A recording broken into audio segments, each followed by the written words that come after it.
ले रहा है, इसलिए पूरा संसार अधोगति को जा रहा है। आप दूसरों को धोखा दे सकते हैं। मैं भक्तों की वेशभूषा में हूँ, किंतु आपका चरित्र कैसा है, आपके सच्चे सिद्धांत क्या है, उसे जांचना होगा। उसे सच्चा शिक्षक कहा जाता है। ये प्रभुपाद जी ने 17 जनवरी 1974 में हवाई में लेक्चर किया था। तो यहां प्रभुपाद कह रहे हैं कि एक धोखेबाज शिक्षक का स्थान ले रहा है। अभी ये कलयुग है, कलयुग में ये आम हो रहा है। जो लोग धोखेबाज हैं वो प्रचारक बने हुए हैं, इसलिए पूरा संसार अधोगति को जा रहा है। जब प्रचारक शुद्ध नहीं है, वो भगवान में उसका भरोसा नहीं है, निष्काम भाव नहीं है, तो वो लोगों को सद्गति की ओर नहीं ले जा सकता। प्रभुपाद कहते हैं इसीलिए पूरा संसार अधोगति को जा रहा है। आप दूसरों को धोखा दे सकते हैं। मैं भक्तों की वेशभूषा में हूं, भक्तों के वेशभूषा में आप दूसरों को धोखे दे सकते हैं, किंतु आपका चरित्र कैसा है, आपके सच्चे सिद्धांत क्या हैं, उसे जांचना होगा। उसे सच्चा शिक्षक कहा जाता है। अगर हम लोग सिद्धांत नहीं समझे, सिद्धांत क्या है? सिद्धांत है कि कृष्ण भगवान हैं, कृष्णस्तु भगवान स्वयं, और हम सब उनके सेवक हैं। कृष्ण भगवान और हम उनके सेवक। जब सिद्धांत कोई समझेगा और उसका चरित्र ठीक होगा, तो उसी को सच्चा शिक्षक कहा जाता है, कहा जा सकता है, जो कहा जाता है। तो कलयुग में देखो बुराइयां बहुत फैल रही हैं, मत मतांतर बहुत आगे हैं, और भाग्यहीन जो लोग हैं उनको ठीक मार्ग नहीं मिल रहा, वो कुमार्ग पे चल रहे हैं। लोग संसार में खोए होने के कारण, सिद्धांत को नहीं समझने के कारण अधोगति को प्राप्त हो रहे हैं। तो महाप्रभु जो स्वयं कृष्ण हैं, भक्त के रूप में कलयुग में आए हैं, तो वो सभी को प्रेरणा कर रहे हैं। महाप्रभु ने क्या कहा? अमार आज्ञा गुरु होइया तारो ए देश। मेरी आज्ञा से तुम सब गुरु बन जाओ। कोई कहे मैं गुरु कैसे बन सकता हूं, मैं कुछ जानता नहीं। तो महाप्रभु कहते हैं जारे देखा तारे कहो कृष्ण उपदेश। जिसको भी देखो उसको कृष्ण के बारे में बताओ कि कृष्ण भगवान है, कृष्ण की शरण में जाओ। कलयुग के लोग इस बात को भूलते जा रहे हैं। देखो कृष्ण ही भगवान हैं और कोई भगवान नहीं है। कई मत मतांतर हैं, कोई कुछ कह रहा है, कोई कुछ कह रहा है, पर उनकी जो दर्शन है, उनकी जो फिलॉसफी है, वो शास्त्र पर आधारित नहीं है। जैसे चैतन्य चरितामृत में कहा है, अनादिर बहिर्मुख जीव कृष्ण भूली गेला। बड़े समय से जीव भगवान के बहिर्मुख, भगवान से मुंह मोड़ लिया उसने। अतएव कृष्ण वेद पुराण करीला, इसलिए भगवान ने वेद पुराणों की रचना की ताकि लोगों का मार्गदर्शन हो। और ये जो वेद पुराण है, ये स्वयं भगवान के अवतार भगवान वेद व्यास ने रचे हैं।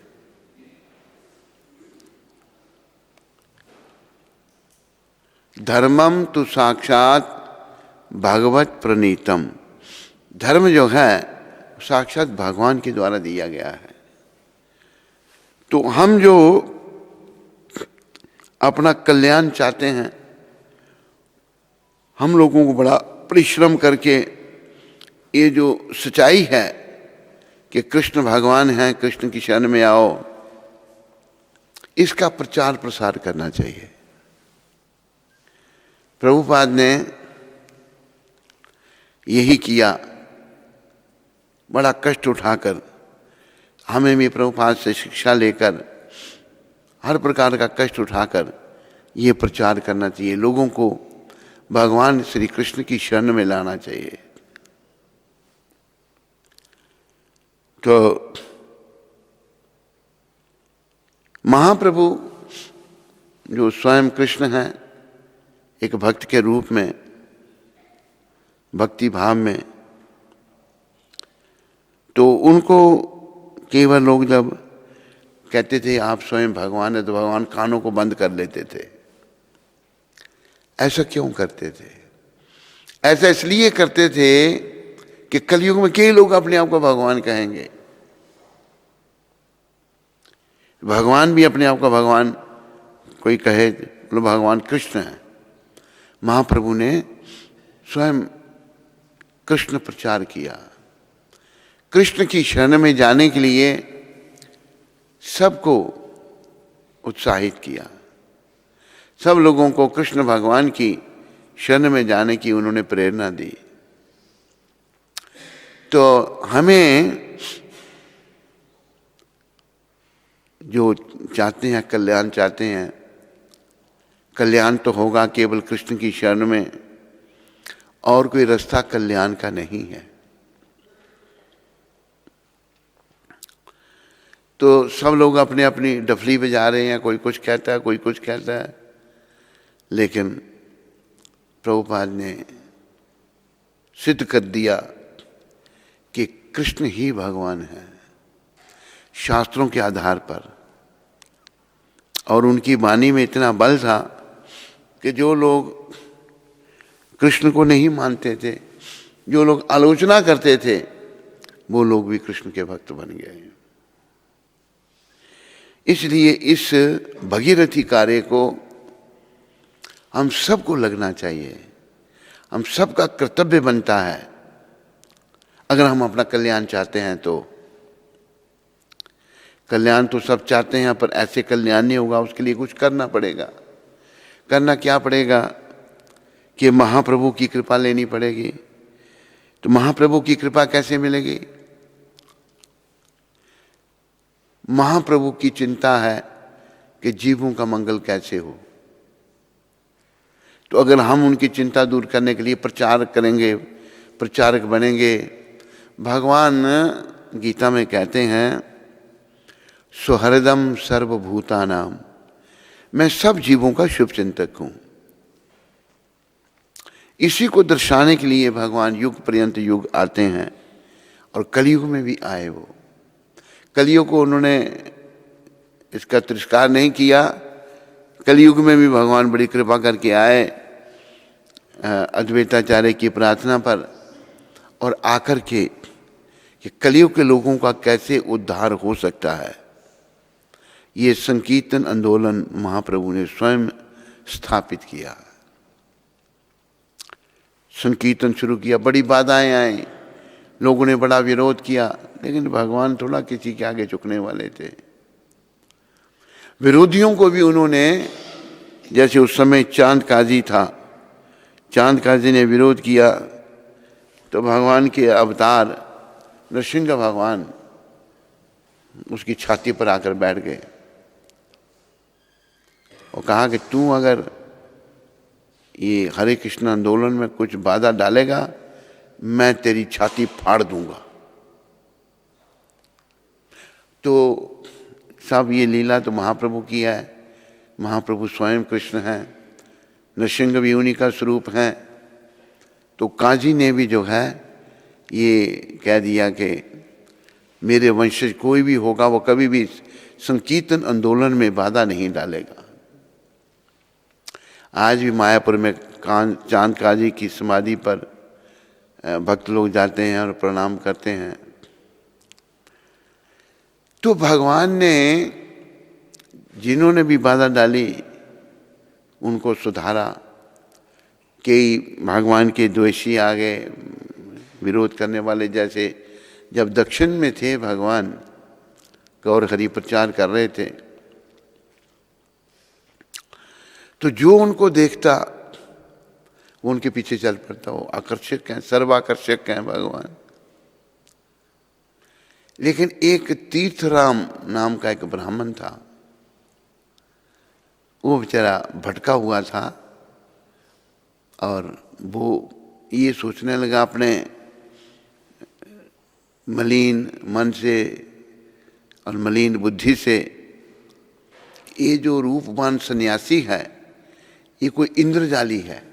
इंद्रजाली मतलब जादू टूने से लोगों को अपने पीछे चला रहा। कलयुग में ये आम बातें हैं। और भगवान को आके कहता है कि मैं तुम्हें मारूंगा। भगवान ने ये नहीं पूछा भाई क्यों मारेगा, मैंने क्या किया है। कहता अच्छा मार लेना, पर जितनी बार तुम मारोगे उतनी बार कृष्ण का नाम लेना पड़ेगा। तो इसलिए महाप्रभु ने ये शिक्षा दी, मार खा के भी लोगों को कृष्ण का प्रेम दिया, कृष्ण नाम दिया। तो शुद्धि, एक बात प्रभुपाद कहते थे, शुद्धे न सत्ता, जैसे वो भागवत में श्लोक है, नायम देख देख भाजा नरलोके कष्टान काम हरते बिड़ भुजाम जे तपो दिव्यम पुत्र का ये न सत्यम शुद्ध ये समाज ब्रह्म सौख्यम तवंतम। इसमें शुद्ध ये समाज, तो प्रभुपाद कहते हैं शुद्धे न सत्ता, अपनी सत्ता को हमने शुद्ध करना है और दूसरों को भी ये शुद्धि के बारे में कहना है। भटकना बड़ा आसान है लेकिन मार्ग पे चलना बड़ा कठिन है। आज प्राय लोग भटक रहे हैं। जो सनातन धर्म, उसको यवनों ने नाम दे दिया हिंदू धर्म। हिंदू नाम जो है ये यवनों का दिया हुआ है। नदी सिंधु है, सिंधु नदी के उस पार रहने वाले सिंधु, एस को वो आई प्रोनाउंस करते हैं, इंदु हैं वो, इंदु उस नदी से उस तरफ रहने वाले हैं। हम लोग जब इधर इंदु से बन गया हिंदू। 800 साल उन्होंने राज किया इस देश पर और लोगों को मार मार कर यवन बनाया, लेकिन फिर वो भी टिक नहीं सके। उनके कर्म, उनका पाप उनको ले गया यहाँ से। मंदिरों को तोड़ा, मूर्तियों को उन्होंने विध्वंस किया। वो नहीं समझ सकते कि कैसे भगवान मूर्ति रूप में भी सेवा स्वीकार करते हैं, क्योंकि जो जीव का हिंसा करने वाला है, जो जीवों की हिंसा करता है, उसके दिल में दया नहीं है, तो वो धर्म का पालन नहीं कर सकता। तो बहुत सारी बातों को वो नहीं समझ सकता। तो महाप्रभु ने बड़ी कृपा करके लोगों को समझाया, मार खा के भी लोगों को कृष्ण प्रेम दिया और लोगों को भक्ति करने के लिए कहा। और ये जो अभी प्रायः लोग भारत में कर्मकांडी बने हुए हैं या ज्ञानी हैं, बड़े ज्ञान है लेकिन विज्ञान नहीं, उस ज्ञान को जीवन में धारण नहीं किया। और आम लोग समझ नहीं सकते, बड़े ज्ञानी जो हैं ज्ञान बखान रहे हैं, लोग सोचते वाह बहुत सुंदर बहुत सुंदर, लेकिन विज्ञान उन्होंने जीवन में तो कुछ धारण नहीं किया है। हमारे गुरु महाराज का क्यों इतना प्रभाव लोगों पर था, क्यों विदेशी लोग भी जो हैं इनके भक्त बने, जो बेचारे बड़े दुखी हो गए थे, फ्रस्ट्रेट हो गए थे अपने जीवन से, भौतिकवादी जीवन से, क्योंकि इन्होंने जो कुछ प्रचार किया उस सब को जीवन में धारण किया था।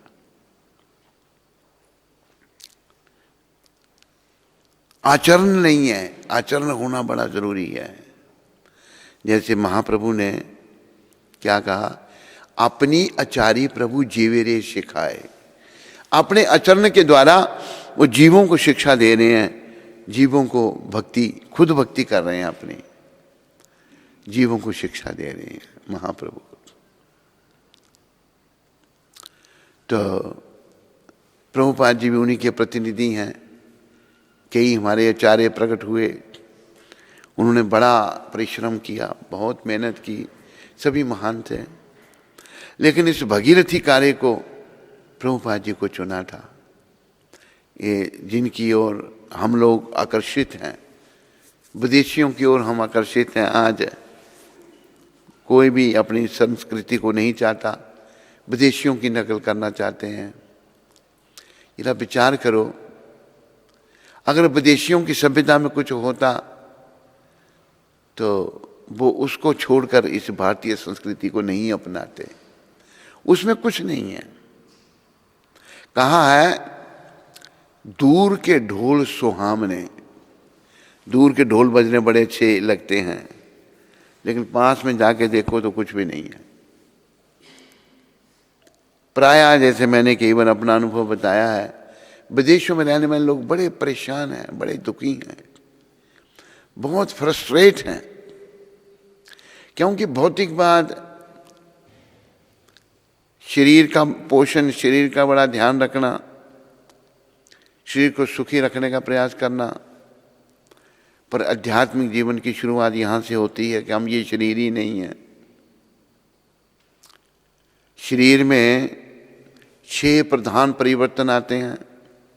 जन्म होता है, बड़ा होता है, संतान आदि उत्पत्ति करता है, एक जैसा रहता है, वृद्धावस्था को प्राप्त होता है और मृत्यु हो जाती है। हम ये शरीर ही नहीं है। पर जब तक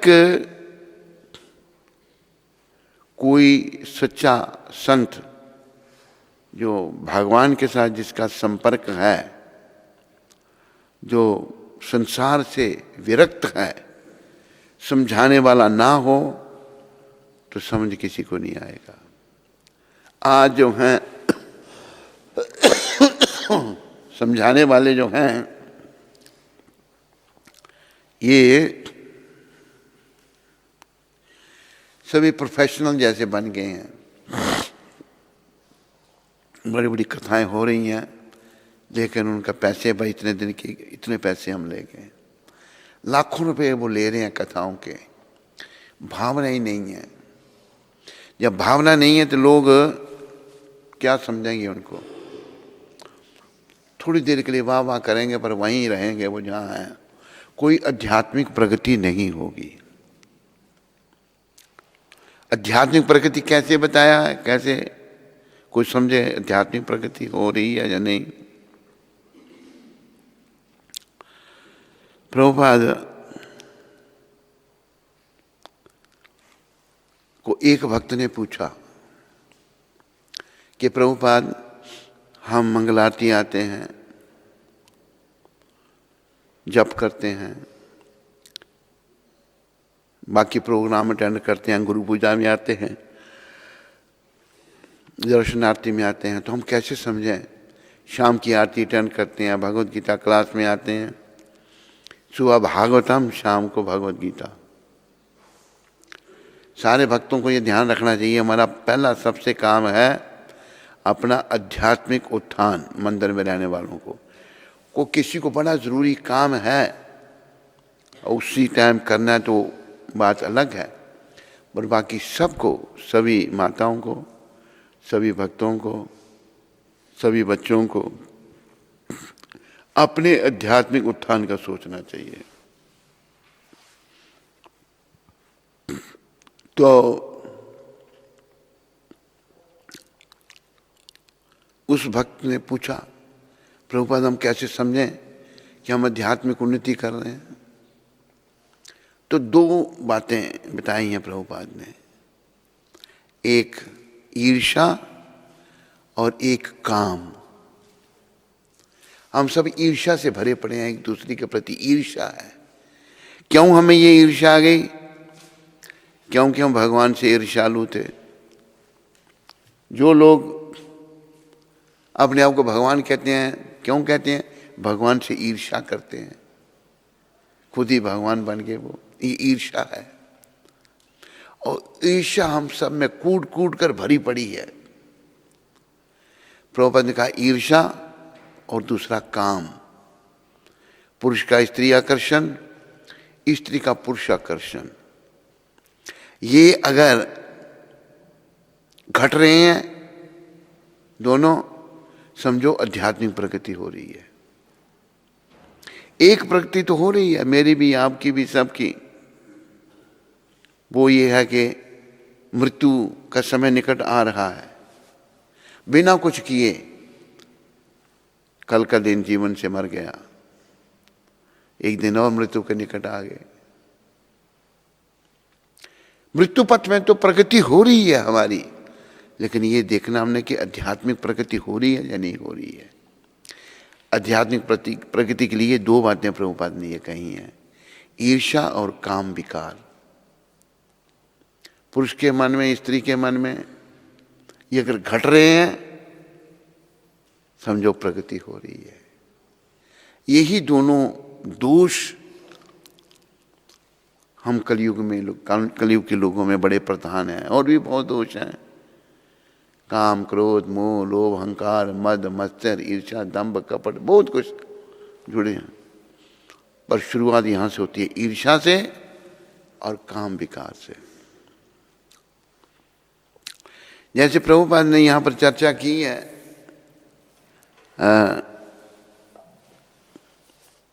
कि एक धोखेबाज शिक्षक का स्थान ले रहा है। कलयुग में ये हो रहा है। खुद वो लोग काम विकार से मुक्त नहीं हैं, ईर्ष्या से भरे पड़े हैं, लेकिन वो प्रचारक बने हुए हैं, लोगों का मार्गदर्शन कर रहे हैं। जैसे एक व्यक्ति खुद धूम्रपान करता है, वो दूसरों को कह रहा है तुम धूम्रपान मत करो, तो क्या असर होगा उसका? कोई असर नहीं होगा। तो कलयुग की गति बड़ी खराब हो रही है। जीव अधोगति को जा रहे हैं। पर अगर हम सब लोग प्रयास करें कि महाप्रभु का है जो दिव्य आंदोलन जो प्रभुपाद जी ने दिया, बड़ी कृपा करके, बड़े कष्ट उठाकर, इसको हम आगे बढ़ाने में लग जाएं। इसलिए प्रभुपाद कहते हैं पुस्तकों का वितरण करो। पुस्तकों के वितरण से क्या होगा? लोग पढ़ेंगे, इनको पढ़ने से उनके जीवन में परिवर्तन आएगा, वो जीवन का उद्देश्य समझेंगे। पर जीवन का उद्देश्य जो मैंने समझा मलिन मन से वो नहीं है। जीवन का उद्देश्य तो ये है, जीवन का उद्देश्य तो भक्ति करना है भगवान की, और अपनी सत्ता को शुद्ध करना है, अपने मलिन मन को शुद्ध करना है। बुराइयां तो बहुत फैल रही हैं, धोखेबाज बहुत बढ़ गए हैं, अधोगति के लोग प्राप्त हो रहे हैं, लेकिन हमने अपना निरीक्षण करके लोगों को भगवान की ओर ले जाना है। इससे भगवान बड़े प्रसन्न होंगे, कृष्ण भगवान बड़े प्रसन्न होंगे। या इदम परमम गुह्यम मद भक्तेश विदास्यति भक्तिमयी पराम कृत्वा मामे वेशति संशया। भगवान कहते हैं जो गीता का ज्ञान भक्तों में प्रचार इसका कर रहा है, उसे मेरी भक्ति मिलेगी और वो अंत में मेरे पास आएगा। यही जीवन का उद्देश्य है, भगवान के पास जाना। कलयुग तो ऐसे ही है बेचारा, अच्छा युग नहीं है ये धोखे का, दंगे फसाद का, लड़ाइयों का, मारपीट का युग है। स्त्रियां भटक रही हैं, पुरुष भटक रहे हैं। और जैसे कि अभी ये मोबाइल आया है, मोबाइल तो सब कुछ जनरेशन को खराब कर रहा है। जो लोग भटके हुए हैं वो सब गंद खाना बीच में भर रहे हैं और गंद खाने को सब लोग देख रहे हैं। कल हम गए थे तो दुकान बेचारे ने खोल रखी है, कोई ग्राहक तो कोई था नहीं, उसके बैठा हुआ मोबाइल में लगा हुआ है, वो मोबाइल को देख रहा है। जाती दफ़ा देखा, आती दफ़ा देखा, तो मोबाइल में क्या है, सब गंदगी है। तो कलयुग के लोग तो हम अधोगति को प्राप्त होने जा रहे हैं, लेकिन एकमात्र आशा है ये हरे कृष्ण आंदोलन। इसको हम समझने वालों को बड़े अच्छे ढंग से इसका प्रचार प्रसार करना चाहिए, लोगों तक ये संदेश पहुंचाना चाहिए, लोगों को बताना चाहिए। और कुछ भाग्यशाली लोग समझेंगे इन बातों को, कुछ लोग समझ जाएंगे, बहुत अच्छा होगा, उनका जीवन सार्थक होगा और समझाने वालों का जीवन भी सार्थक होगा। और भगवान ने ये भी कहा है, ना जात तस्मात् मनुष्येषु कश्चिन में प्रिय कृतमा भविता ना जात भूया अन्य प्रिय तरो भुवि। जो दूसरों को सन्मार्ग पर ले जा रहा है, जैसे प्रभुपाद जी ले गए, हम उनके जैसे तो नहीं बन सकते, पर थोड़ा बहुत अपनी जो हमारी औकात है उसके अनुसार हम थोड़ा बहुत भी करते हैं, उसी में भगवान प्रसन्न होंगे। भगवान कहते जो प्रचारक है वो मुझे सबसे ज़्यादा प्रिय है, उससे प्रिय ना कोई हुआ ना होगा। कई अच्छे प्रचारक हैं लेकिन कहते हैं नहीं जी हम बोलना जानते ही नहीं, जब बोलते हैं तो लोगों पर अच्छा असर पड़ता है, लोग कहते हैं नहीं भाई बहुत अच्छा है, बहुत अच्छा है। ये हमारा मन जो है हमको पीछे खींचता है। तो सभी को, इंटरनेट में सुनने वालों को और आप सबको प्रयास करना चाहिए।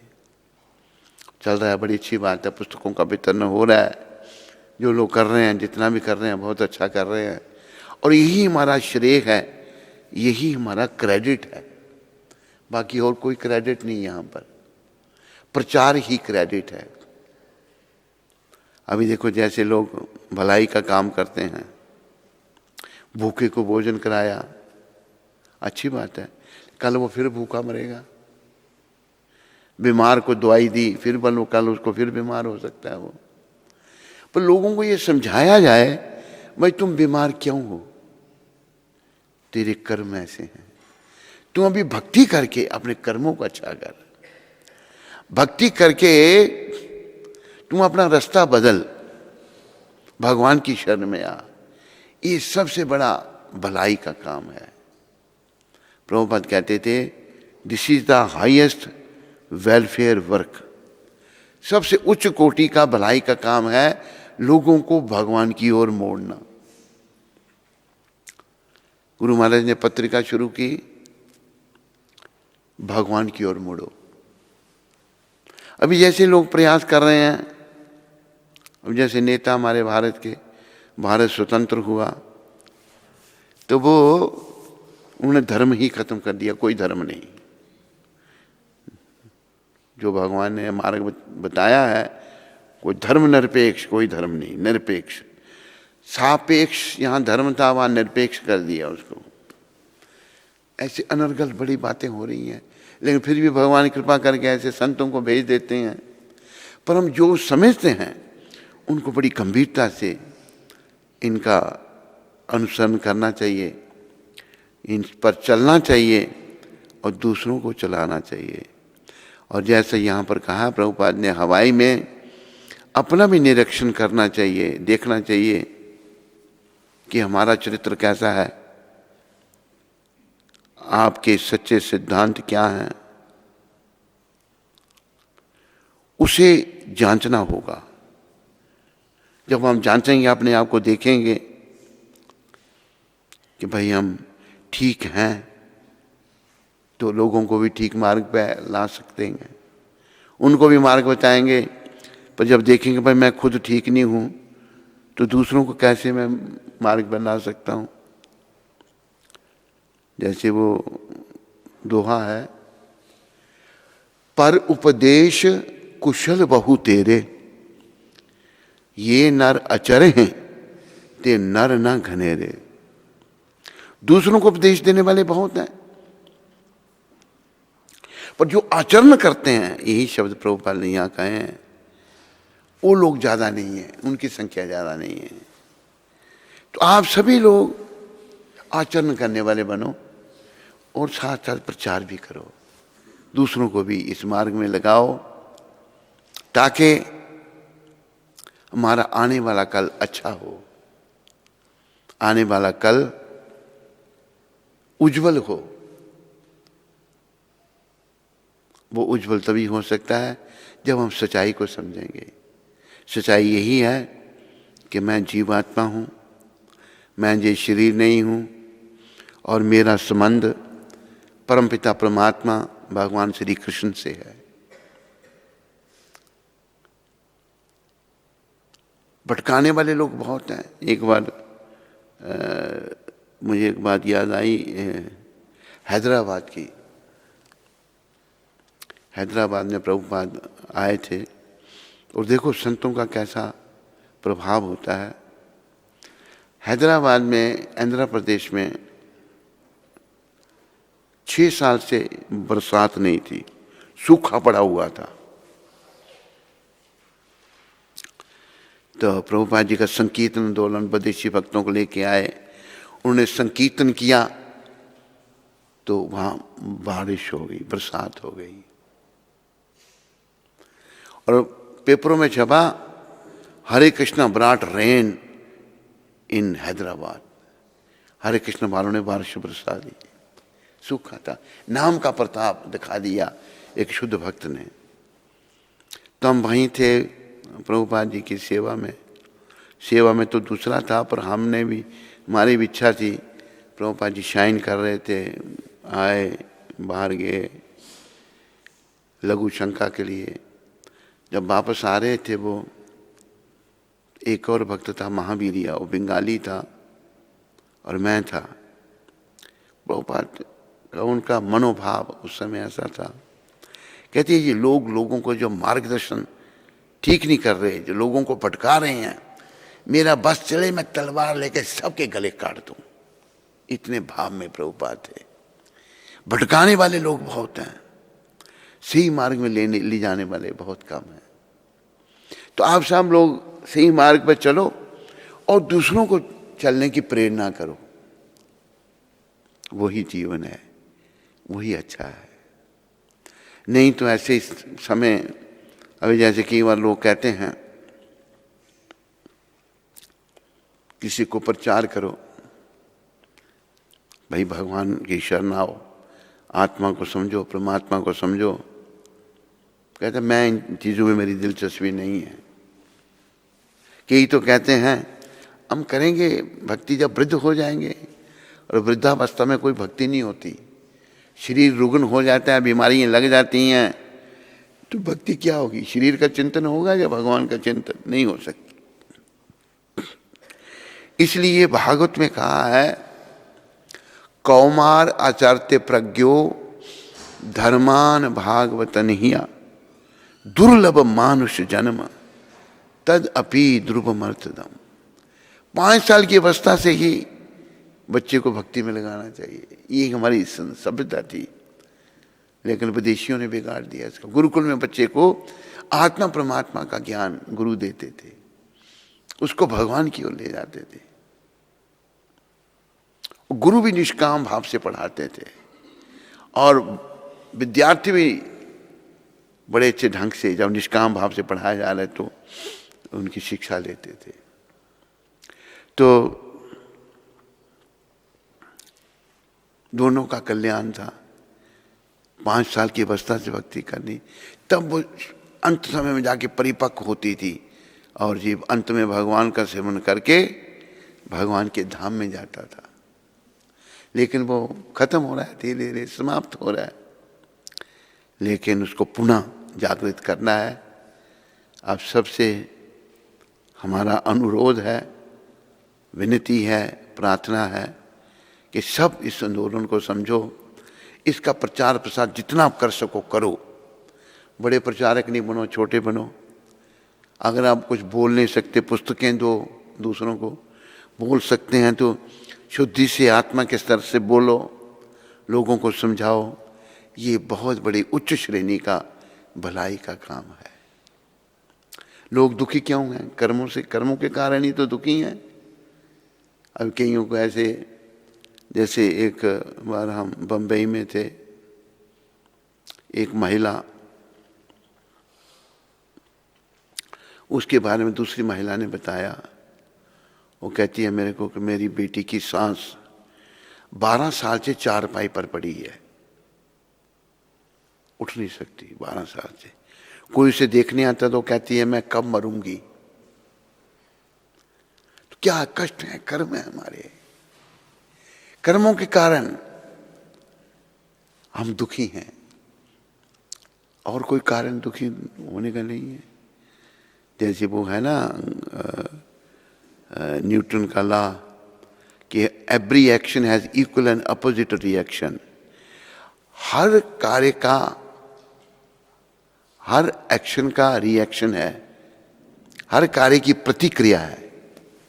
अच्छा करेंगे तो अच्छा होगा, बुरा करेंगे तो बुरा होगा। आज का मानव बड़ी बुराइयों में लग रहा है, तो इसका भविष्य अच्छा नहीं। तो भविष्य को उज्जवल बनाने के लिए खुद ठीक मार्ग पर चलो, प्रभुपाद जी के बताए हुए रास्ते पर चलो और दूसरों को चलाओ। ये उत्तम श्रेणी का, सबसे उच्च कोटि का भलाई का काम है। अगर आप भलाई करना चाहते हैं तो लोगों को आत्मा और परमात्मा का ज्ञान दो। लोग भूले हुए हैं इस बात को कि मैं भाई जीवात्मा हूं और मेरा संबंध परमपिता परमात्मा से है। लोग अपने आप को शरीर समझ रहे हैं। तो प्रभुपाद जी की ये पुस्तकें जो हैं, ये समझाने वाली हैं लोगों को।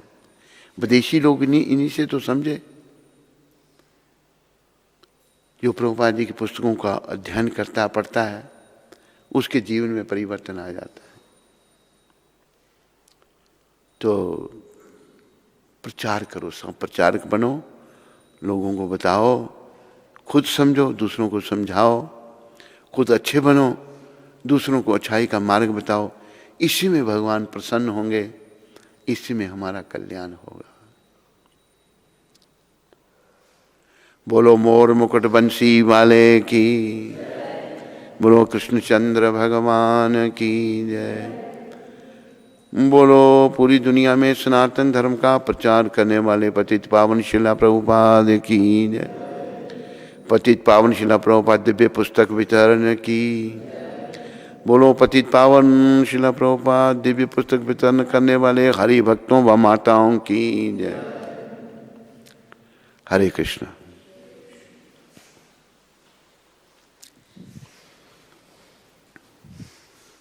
उषा राजपूत माता कनाडा से। उषा राजपूत जी। हरे कृष्ण महाराज जी, दंडवत प्रणाम। महाराज जी, मेरा और मेरे पति का झगड़ा हो गया है और वह मुझे छोड़कर चला गया है। एक बाबा जी ने मुझे बताया कि आने वाले 15 दिन मेरे लिए और बुरे होने वाले हैं और मेरी अकाल मृत्यु भी हो सकती है। महाराज जी, मेरे 2 छोटे छोटे बच्चे हैं, मैं बहुत परेशान हूँ, मैं क्या करूँ? देखो माता, क्या नाम बताया इनका? उषा माता, तुम कलयुग के जो अवतार हैं, कृष्ण बलराम गौर निताय, उनकी शरण लो। खास करके नित्यानंद भगवान के चरणों में प्रार्थना करो, नित्यानंद नित्यानंद नित्यानंद नित्यानंद। भाई आप बहुत दयालु हैं। इन्होंने, नित्यानंद भगवान ने, दो पतित ब्राह्मण थे, जगाई और मधाई, हर प्रकार के निंदनीय काम वो करते थे। तो नित्यानंद भगवान ने सोचा कि मैं इन दोनों का उद्धार करूंगा तो दुनिया मेरे भगवान को, गौर भगवान को जानेगी। तो नित्यानंद प्रभु ने जगाई मदाई का उद्धार किया। तुम उषा राजपूत, तुम नित्यानंद भगवान की शरण, पहले प्रभुपाद के चरणों में प्रार्थना करो, तो कोई बड़ी बात नहीं, तुम्हें इस संकट से बचा सकते हैं। वैसे तो संकट जब आते हैं, जैसे एक दोहा है बड़ा सुंदर, प्रभुपाद जी ने, वो प्रभुपाद जी को बड़ा अच्छा लगा था कि दुख में सिमरन सब करे, सुख में करे ना कोई। बोलो,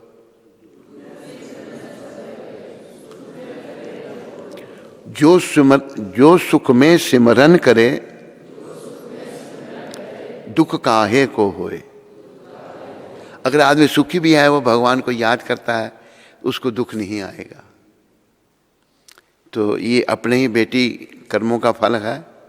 उषा राजपूत, प्रयास करो, और अगर उनकी कृपा हो जाती है फिर उनको मत भूलो, उनका भजन चिंतन करो, और ख़ास करके प्रभुपाद की कृपा लेके, नित्यानंद भगवान की कृपा लेकर, गौर भगवान की कृपा लेके ये महामंत्र का जप करो, हरे कृष्ण कृष्ण कृष्ण हरे हरे, हरे राम राम राम हरे हरे। ये मंत्र जपने से पहले पंचतत्व मंत्र जरूर जप लो। जय श्री कृष्ण चैतन्य प्रभु नित्यानंदा, श्री अद्वैत गदाधार श्रीवासादि गौर भक्त बंदा।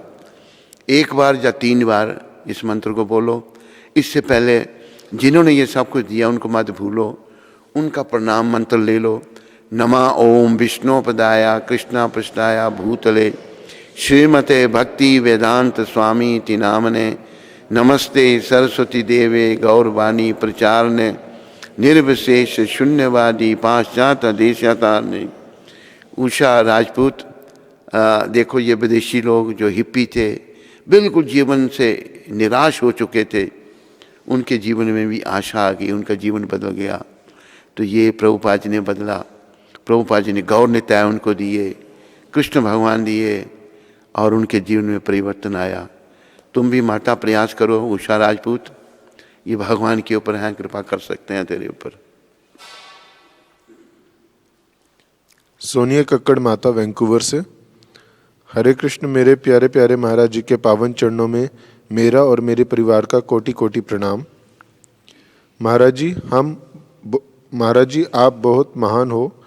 आप जैसे महाराज हमें पूरी दुनिया में नहीं मिलेंगे। आपकी सेहत कैसी है? हम सब आपकी अच्छी सेहत के लिए प्रभुपाद जी से प्रार्थना करते हैं। सब लोग जो भी आपके साथ उधमपुर में रहते हैं, सब बहुत लकी हैं। स्पेशली छोटे छोटे बच्चे जो आपकी छत्र छाया में रहते हैं। जब मैंने आज सबको मंगल आरती में आरती करते देखा तो मेरा दिल कर रहा था कि मैं यहाँ क्या कर रही हूँ। मैंने भी आपके साथ वहाँ रहना है। मुझे प्लीज़ आशीर्वाद दें कि मैं भी आपकी सेवा कर सकूं।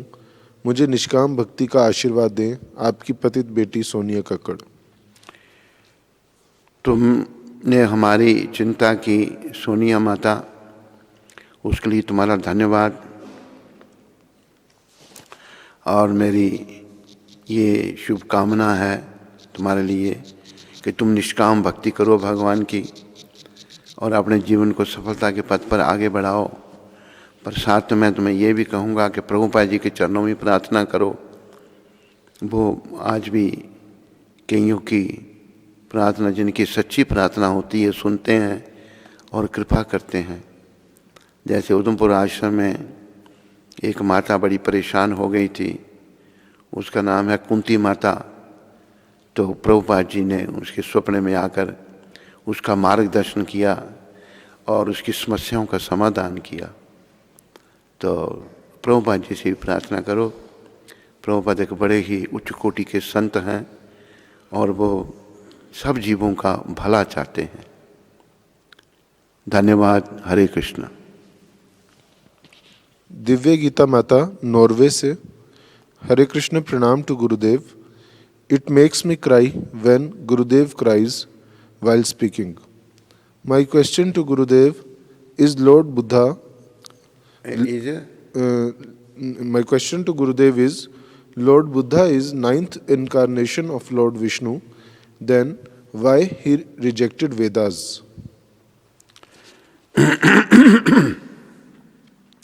हिंदी में ही उत्तर दूं, सब लोग समझे। दिव्य गीता माता, बुद्ध भगवान जरूर अवतार हैं।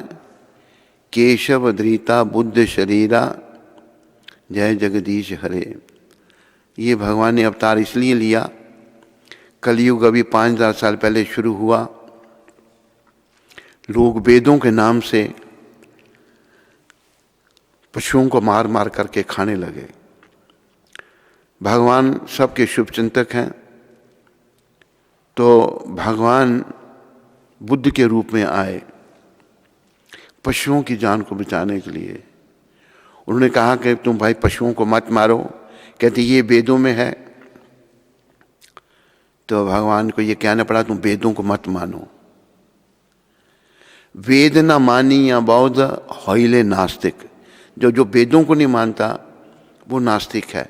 लेकिन देश काल परिस्थिति के अनुसार बुद्ध भगवान को ऐसा करना पड़ा, जीवों की रक्षा करने के लिए। बुद्ध भगवान का सिद्धांत था अहिंसा परमो धर्मा, पर वो वेदों में नहीं मानने लगे जब, तो इसलिए हम बुद्ध के अनुयायी नहीं बनते, क्योंकि वो वेदों में नहीं मानते और भगवान को अवतार हैं। ये देश काल परिस्थिति के कारण ऐसा करना पड़ा। According to time, place and circumstances, Lord has to do like this. जीवों की जान बचाने के लिए बेकसूर जीवों को काट काट के लोग जब खाने लगे, कलयुग के लोग, तो उनकी जान बचाने के लिए भगवान को ये अहिंसा परमो धर्मा और वेदों को नहीं मानने का प्रचार करना पड़ा। मुझे आशा है दिव्य गीता माता तुम्हें बात ध्यान में आ गई होगी। विधि शर्मा माता उधमपुर से, हरे कृष्ण गुरु महाराज जी। गुरु महाराज जी के चरणों में कोटि कोटि प्रणाम। गुरु महाराज जी, कल के आपके प्रवचन में आपने हमें सिखाया कि हम में दया होनी चाहिए, परंतु जिस तरह से आपने इतना सुंदर वर्णन किया उसके अनुसार मुझे लगता है मुझ में बिल्कुल दया नहीं है। मुझे तो लगता है मुझे दया का अर्थ भी नहीं पता। कृपया करके हमें बताएं कि हम पतितों में दया कैसे आए, या हमें क्या करना चाहिए कि हमारे अंदर भी दया आए। आपकी पतित बेटी विधि शर्मा। विधि माता, ये दया जो है धर्म की जड़ बताया है इसको। धर्म का हमें पालन करना चाहिए। शुरुआत, अभी तेरी शुरुआत की स्टेज है। भक्ति में जब तुम लगोगे अच्छे भाव से कि भाई मैंने भक्ति करनी है, तो धीरे धीरे ये सद्गुण आएंगे। पहले इसको हमने थ्योरी में समझना है, इस बात को, दया को समझना है, ऐसा लाने का प्रयास करना है, तो धीरे धीरे हमारे अंदर दया जागृत होगी। जप करती हो तुम, अच्छी बात है, जप करो, प्रभुपाद जी की पुस्तकें पढ़ो, तो धीरे धीरे तुम्हारे भीतर दया आएगी। और उसके बारे में सोचो, मैं निर्दयी हूँ जैसे तुम कह रही हो अभी, तो हम सभी निर्दयी हैं, क्योंकि हमारी शुद्धि नहीं हुई, हमारी सत्ता शुद्ध नहीं हुई। इस जन्म के कई जन्मों के पाप हमारे साथ चल रहे हैं।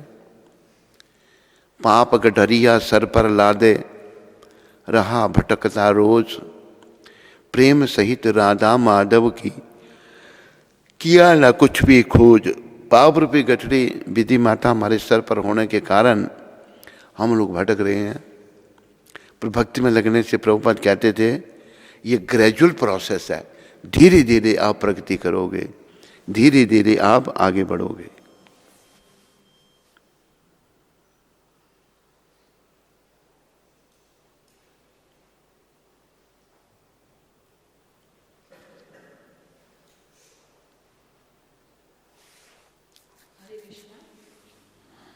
तो आज गयाना से प्राण गोपाल प्रभु और आदि शक्ति माता जी के शादी की सालगिरह के उपलक्ष्य में ठाकुर जी का भोग है, केक प्रसाद वितरण होगा और गुरु महाराज जी की तरफ से उनको आशीर्वाद। श्री केशव जो कि उधमपुर से हैं, उन्होंने ठाकुर जी की सेवा के लिए अपनी सेवा भेजी है, तो उनका और उनके परिवार का श्रील प्रभुपाद आश्रम उधमपुर के सभी भक्तों की ओर से बहुत बहुत धन्यवाद। हरि बोल। कठुआ से इंदु लेखा माता जी ने 14 भगवत गीता की हैं, तो उनका और उनके परिवार का श्रील प्रभुपाद आश्रम उधमपुर के सभी भक्तों की ओर से बहुत बहुत धन्यवाद। हरि बोल। बोले जगत गुरु श्रील प्रभुपाद की, सद्गुरुदेव महाराज की जय।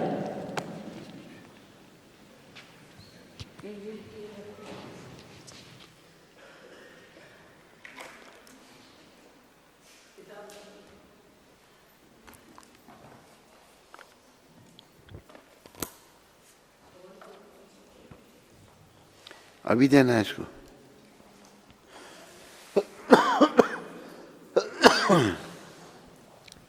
पानी चाहिए हाथ धोने के लिए।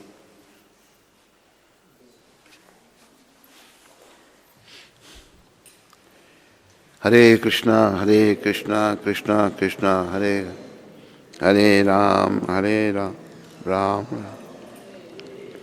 हरे कृष्णा। एक तो इसमें केक में दिल बना रखा है, हार्ट बनाया हुआ है। अच्छा,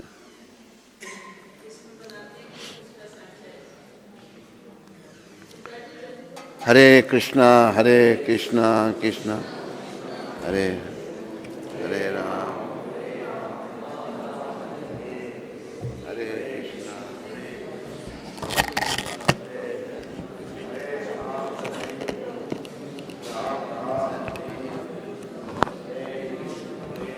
शाबाश, आप सारे बोलो।